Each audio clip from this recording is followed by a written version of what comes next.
नमस्कार दोस्तों, स्वागत है आपका हमारे चैनल विद डेवोटीज में। योग शब्द संस्कृत की मूल धातु युज से बना है, जिसका अर्थ होता है जोड़ना या मिलाना। योग का अर्थ है शरीर, मन और आत्मा का मिलन। पतंजलि योग सूत्र के अनुसार योग चित्त वृत्ति निरोध है, यानी मन की वृत्तियों का निरोध ही योग है। आज हम जानेंगे योग क्यों जरूरी है, इसके क्या लाभ हैं, शारीरिक, मानसिक और आध्यात्मिक रूप से। तो चलिए शुरू करते हैं। योग सिर्फ शरीर को लचीला बनाने का साधन नहीं है, यह जीवन जीने की एक कला है। यह एक समग्र स्वास्थ्य प्रणाली है, जिसकी उत्पत्ति भारत में हुई और आज पूरी दुनिया इसे अपना रही है। संयुक्त राष्ट्र ने 21 जून को अंतर्राष्ट्रीय योग दिवस घोषित किया है। लगभग 170 देशों में योग दिवस मनाया जाता है। यह योग की वैश्विक स्वीकार्यता को दर्शाता है। सबसे पहले जानते हैं, पतंजलि ऋषि ने योग के 8 अंग बताए हैं। इसे अष्टांग योग कहते हैं। पहला अंग ध्यम, यानी सामाजिक आचरण के नियम, सत्य बोलना, अहिंसा, अचोरी, ब्रह्मचर्य और अपरिग्रह।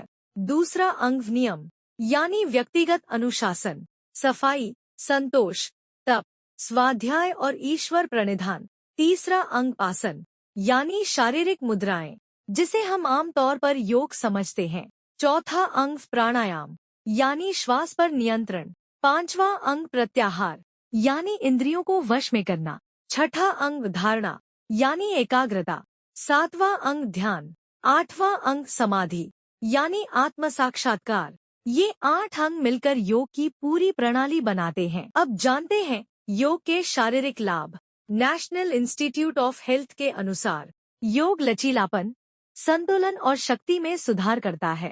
पहला लाभ लचीलापन। नियमित योग से शरीर लचीला बनता है, मांसपेशियों में खिंचाव आता है, जोड़ों में गतिशीलता बढ़ती है।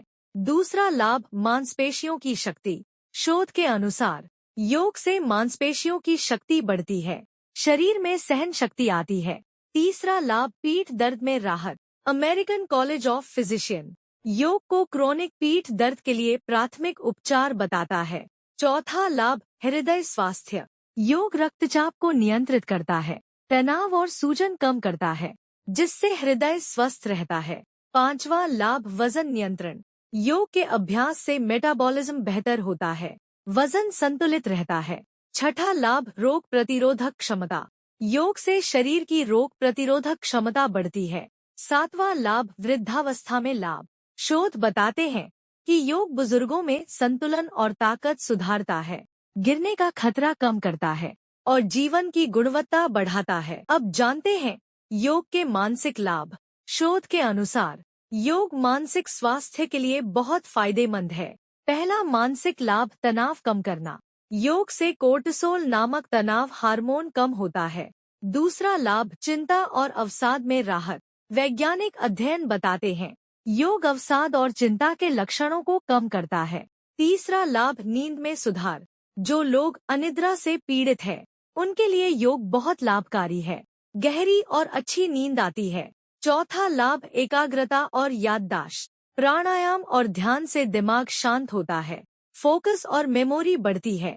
पांचवा लाभ भावनात्मक संतुलन।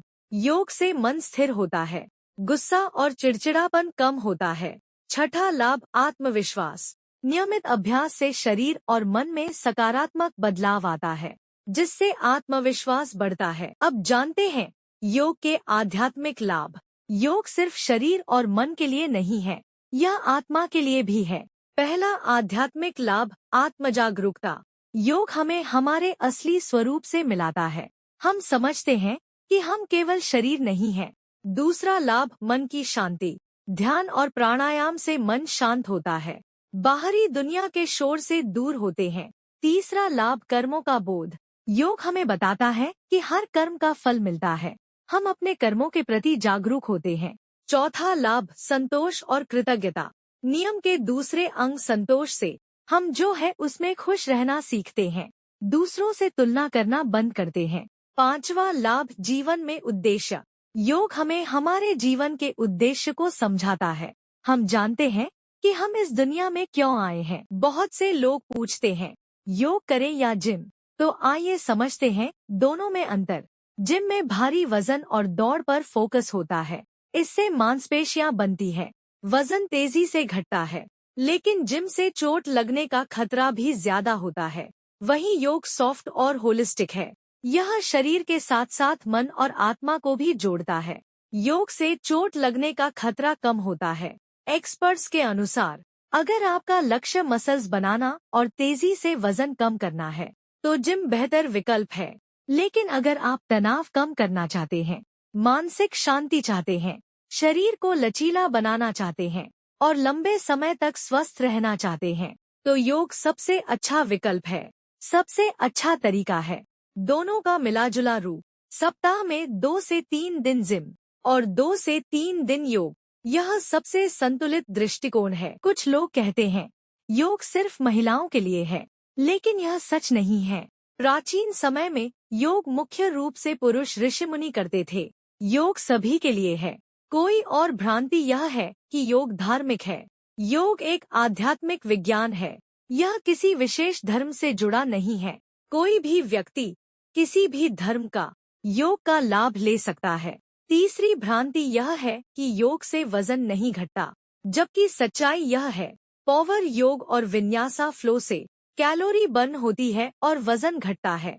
चौथी भ्रांति, योग के लिए लचीला होना जरूरी है। नहीं, योग आपको लचीला बनाता है, लचीला होकर नहीं आना पड़ता। महत्वपूर्ण चेतावनी, यह वीडियो पतंजलि योग सूत्र, चरक संहिता और आधुनिक वैज्ञानिक शोध पर आधारित है। यह कोई चिकित्सीय सलाह नहीं है। कोई भी गंभीर बीमारी हो तो डॉक्टर से सलाह जरूर लें। गर्भवती महिलाएं योग विशेषज्ञ की देखरेख में ही योग करें। योग को अपने डॉक्टर के इलाज का विकल्प न समझें, यह एक सहायक साधन है। तो दोस्तों, योग सिर्फ व्यायाम नहीं है, यह जीवन जीने का एक तरीका है। यह हमें शारीरिक, मानसिक और आध्यात्मिक रूप से मजबूत बनाता है।